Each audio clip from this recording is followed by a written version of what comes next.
Hi! Kumusta mga kababayan? Kasama niyo na po ngayon si Ka Eric sa isa na namang video analysis at video talakayan. Sana po ay nasa mabuting kalagayan kayo habang pinapanood po ninyo ang ating video talakayan na ito. Sa puntong ito, bibigyan po natin ng paglilinaw ang mga ugnayan ng sindikato sa gobyerno ni Marcos at ni Romualdez. Sapagkat ito nga po ang binibigyang diin o ipinapakita na emphasis doon po sa mga revelations sa 3-part video installment na inilabas ni Ginoong Saldico na ang gobyerno ni Marcos ay isang sindikato, a criminal syndicate operating for plunder and large-scale corruption of government funds. At si Saldico bahagi ng sindikato bilang matadero, eksekutor at bangkero nila at bodigero ng mga pera na kinulimbat sa loob po ng 3 budget cycle or 3 years. Ang isang sindikato, hindi pwedeng walang mastermind. Hindi pwedeng walang conspirator. Hindi rin pwedeng walang executor, operator, protector, at hindi pwede na walang sistema. Kaya nga po, ito ang ibinulgar ni Saldico, na si Marcos ang mastermind. For example, sa lahat po ng budget cycle, 2023 budget, 2024, and 2025, hindi po makapag-operate si Saldico kung ang basbas lang ni Romualdez ang mayroon, sapagkat ang ultimate na magpipirma upang maisakatuparan ang pagnanakaw at malawakang pangungulimbat at pandarambong sa kaban ng bayan, si Marcos ang magpipirma ng budget. And that is the most logical explanation why Marcos is the mastermind. Hindi pwedeng nakinabang lang siya, kundi nakinabang siya dahil siya mismo ang mastermind. Una, ang naghahanda ng National Expenditures Program, sila Marcos. So nakikita niya ang daloy ng pera na gagastusin, saan ito kukunin. At alam niya na may kulang yon, kaya nga nangungutang. Ibig sabihin po, every year, there is a budget deficit. Yung gap ng budget deficit na yon, pinupunuan sa pamamagitan ng pag-utang. So ibig sabihin, pwede mong puntuhan ang ibang mga proyekto at later on ang iba, pupunduhan mo sa pangungutang. Kaya may unprogrammed appropriations. Ayun. So hindi totoo na doon lang pinagplanuhan kay Saldico at sa antas nila ni Romualdez. Ito ay coordinated, planado, at nag-uusap sila. Kaya, pagdating sa National Expenditures Program, may mga inaalaw na o pinapayagan si Marcos na ilang mga projects na alam niya gagamitin nila Romualdez para sa kanilang fundraising. Kunwari, gagamitin sa AKAP, AX at iba pa. Subalit alam din ni Marcos na ito ay partida sa sindikato ng Kongreso, which may ilang mga senador na nakinabang din. Yan ang totoo, kaya nga may ayuda. Pinayagan niya, sapagkat sa ayuda, na itatago po ang ilang mga palusot at mga proyekto na kunwari pet project. Halimbawa, si Hontiveros mayroon siyang 3 billion insertions na according sa mga ipinahayag nila Katunying ay mayroon itong component na mga 700 million pesos na flood control projects. Hindi ito na ipaliwanag ni Hontiveros at nagmaldita-malditahan lang siya at nagkunwari ang walang kasalanan at malinis. No? Pero alam natin, hindi ibubunyag yun nila Katunying na walang batayan o walang pinaghuhugutan ng datos at impormasyon. Okay. Si Grace po, pasimuno pala ito sa pag-author sa utos nila Marcos at Ralph Recto na tanggalan ng pundo ang PhilHealth ng 74 billion pesos sa 2025 at hindi pa kasama yung kinuha na equivalent to malversation na 60 billion pesos mula sa PhilHealth out of the 89.5 billion pesos. Dahil nahabol po ng Korte Suprema na wag makukuha yung remaining na mga 29 billion pesos mula sa savings ng PhilHealth. So therefore, kung ganito ka-elaborate, ganito ka-systematic, that even other agencies of government ay kayang tapyasan, kagaya ng binunyag ni dating Department of Budget Secretary Butch Abad, na ang Defense Department, lalo na sa Armed Forces of the Philippines Modernization Fund, intended dapat ang 10 billion pesos na ilipat sa ayuda-ayuda at mga flood control. Hindi pwedeng gawin niya ni Martin Romualdez lang at ni Saldico na hindi papayagan ni Marcos, kasi alam niya doon sa NEP ay mayroong 10 billion pesos na modernization appropriation dapat para i-improve ang war technology and war capability ng ating pagtatanggol sa pangseguridad na kailangan ng ating bansa. So bakit niya pinayagan na tanggalin itong 10 billion samantalang nakaprogram po ito para sa AFP? Ganon din po sa Department of Education at sa Commission on Higher Education. Tinanggalan sila combined mga 45 billion pesos. Ito ay nakalagay din sa NEP na inihanda ni Marcos, pinayagan niyang tapyasin pagdating po dito sa loob ng insertions and realignment.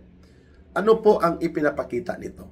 That Marcos allows itong mga budget cuts sapagkat ito ay bahagi ng insertions and realignment na pagmumulan ng kanilang pagsindikato. So magkanong tinanggal sa PhilHealth? 74 billion. Zero budget pa. Tinanggalan ng 45 billion pesos. 2025 budget to ha. Tinanggalan pa ng 45 billion pesos ang education sector. Tinanggalan ng 10 billion ang modernization program ng AFP. Ang agriculture sector, tinanggalan din po ng mga almost 12 billion. So, mahigit kumulang 100 billion pesos ang kinaltas mula sa mga line agencies na nakapaloob na sa National Expenditures Program. Hindi pwedeng hindi makikita ni Marcos ito sapagkat pinagplanuhan po yan ng DBCC. Ito po yung naghahanda ng buong budget program na tinatawag na National Expenditures Program. Ang DBCC, ito po ang tinatawag na Development Budget Coordinating Committee.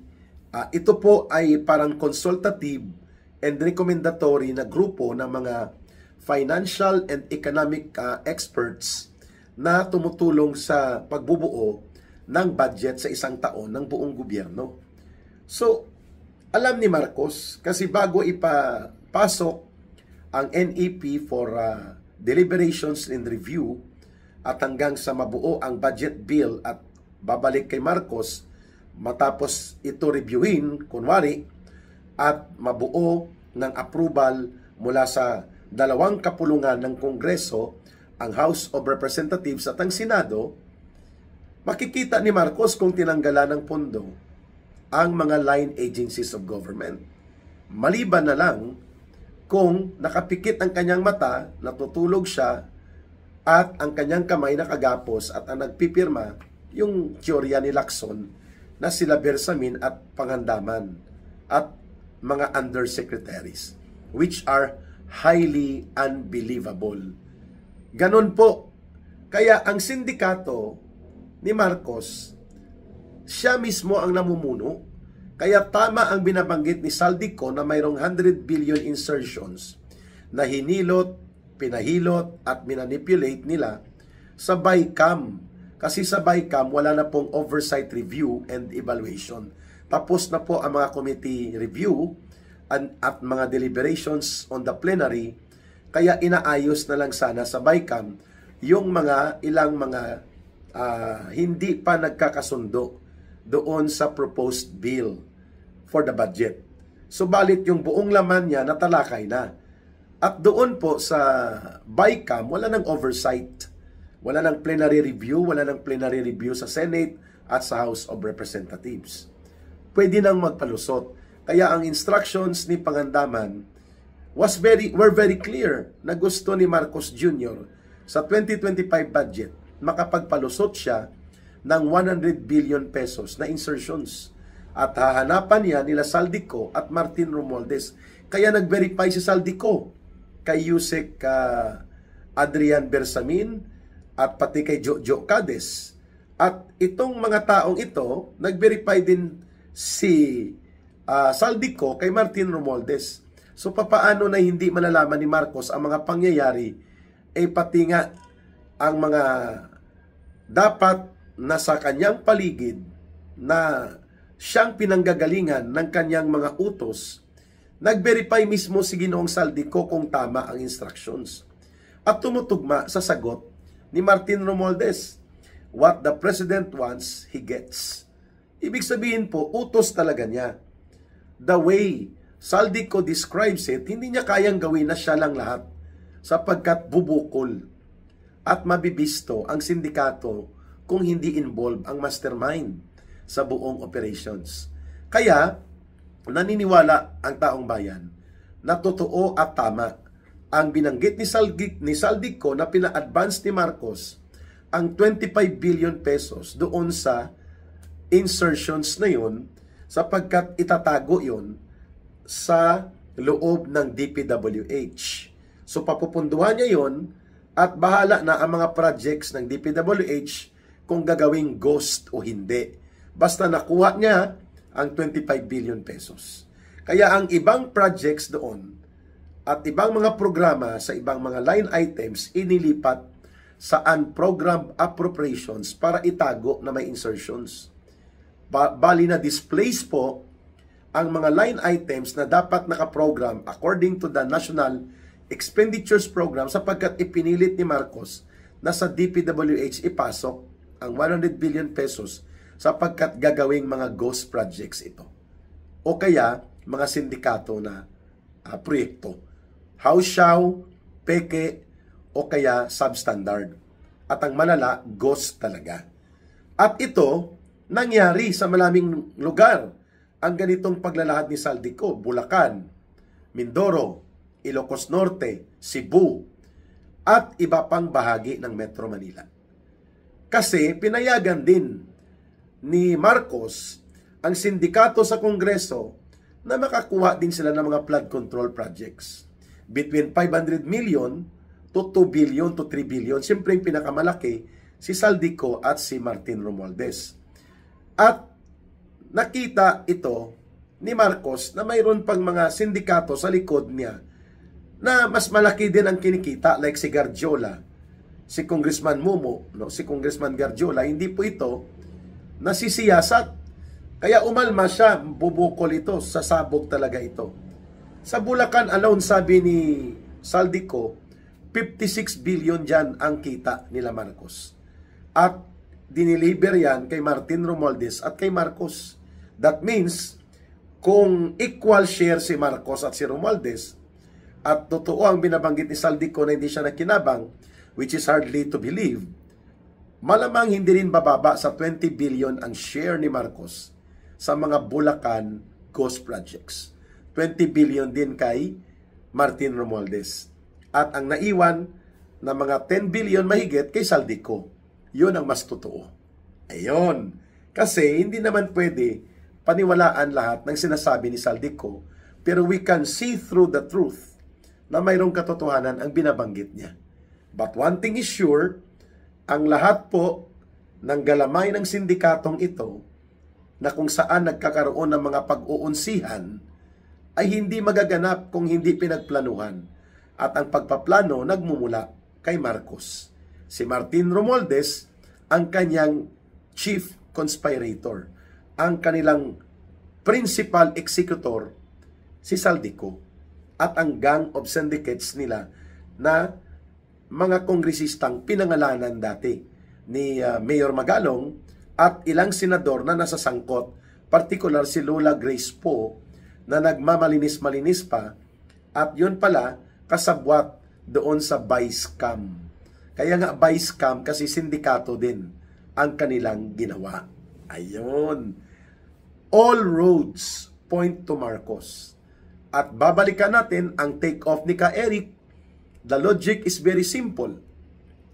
In the last 3 budget cycles, mayroon pong 4,000 flood control projects na inaprubahan ni Marcos na punduhan, chargeable to unprogrammed appropriations.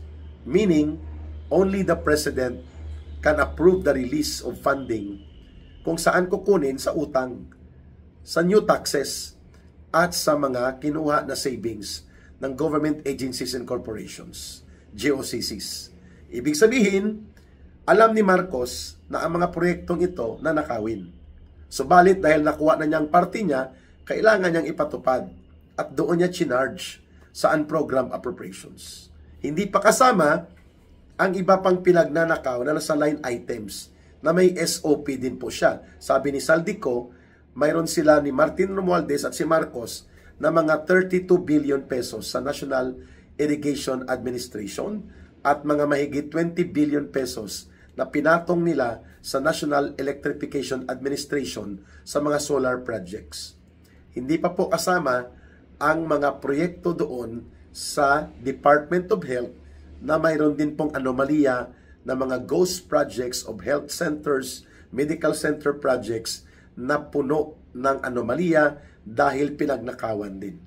Kung ganito po kalawak, kung ganito po kalalim, at ganito po ka-persistent o tuloy-tuloy ang sistema ng pagnanakaw na hinihilot, minamanipulate at kinakatay sa loob ng budget process, everything will now go back to Marcos sapagkat siya po ang pumipirma ng budget para maging batas upang magkaroon ng otoridad o magkaroon ng authorization of release ang mga pondo na tinarget upang nakawin.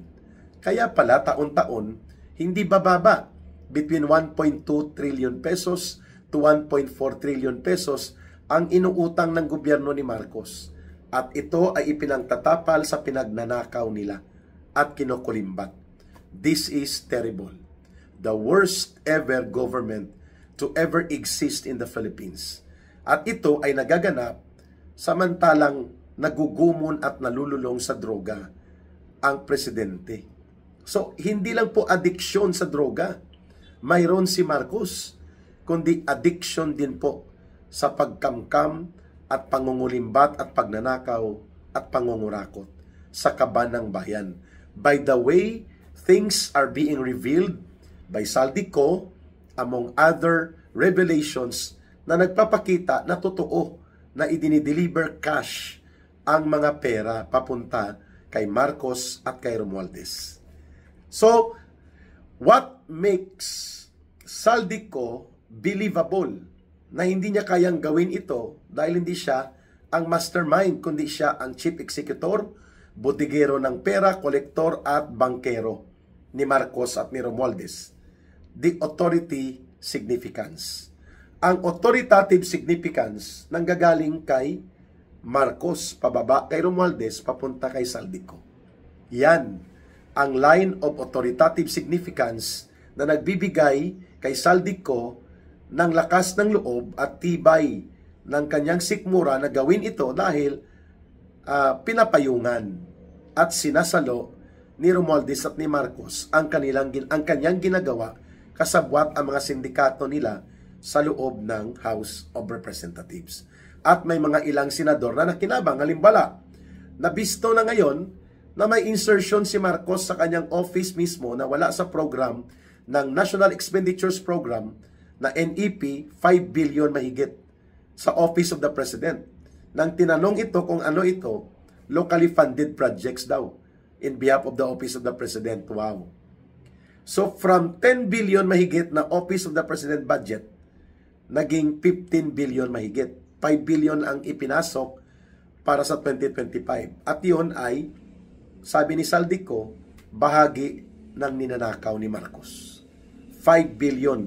Hindi pa kasama ang 25 billion doon sa SOP na kinuha nila niya. Share niya yon sa 100 billion pesos insertions. Sa 56 billion sa Bulacan projects alone na dineliver ni Saldico, sa minimum tag 20 billion sila Marcos Jr. at si Romualdez, hindi pa kasama itong 5 billion mula dito sa insertions for the office of the President. Samantalang ang Vice President, tinanggalan po nila ng mahigit 800 million na pundo. Halos kalahati tinapyas nila sa kulang-kulang 1.2 billion na budget ng Vice President, naging 700 or naging 800 million lang.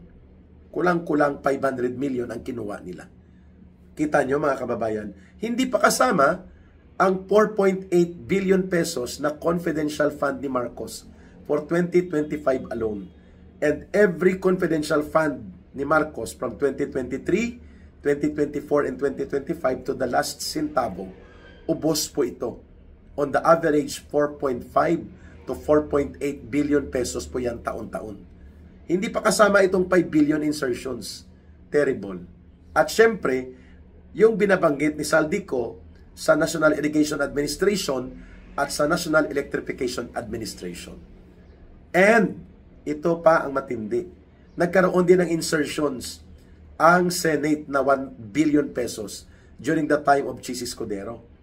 At 17 billion pesos ang idinagdag nang wala sa NEP sa buong budget ni Martin Romualdez for the House of Representatives. 17 billion pesos. Insertions yun ha, hindi yun nakaprogram. Pag insertions po, ay ginagamit yan usually para durubuhin. Doon mo ilusot ang mga pagnanakaw. This is a grand scheme of a criminal gang operations of criminal and corrupt officials led by Marcos as the mastermind and Romualdez as the chief conspirator. At ito ngayon ang ibinulgar na ni Saldico. Kaya hindi pwede na hindi po tatanggalin si Marcos sa pagka-presidente at hindi pwedeng hindi sila ikukulong at aarestuhin at paparusahan nila Romualdez at mga kasabwat nila. That should be the direction of the call of the people's movement and protest actions na nabubuo sa buong bansa. At doon tayo dapat patungo. Marcos as the mastermind, Romualdez as the chief conspirator, and all those minions and collaborators nila sa sindikatong gobyerno must be removed from office. Marcos resign now, aristuhin, ikulong at parusahan, at bawiin ng mamamayan ang mga dinambong nilang kayamanan. Yan ang tamang katarungan, yan ang tamang panawagan. Ito po si Ka Eric sa ating video talakayan. Magbabalik tayo sa ating live stream at bantayan niyo po ang iba pang mga video analysis with Ka Eric. Maraming salamat at ang gustong tumulong po sa ating advocacy at sa ating panawagan for Bangon Sambayanan People's Movement, ang ating line of support ay 0916-308-7710. Uulitin ko po, 0916-308-7710, Rohilda Celis, GCash line, at the same time yan na rin po ang line of coordination. Maraming salamat. Mahalin natin ang bansang Pilipinas. Walang ibang magmamahal nito, kundi tayo ring mga Pilipino. Para sa Diyos at sa Pilipinas nating mahal, may God bless everyone, and may Allah will be with those who are Muslim brothers and sisters. Bye for now. Maraming salamat po.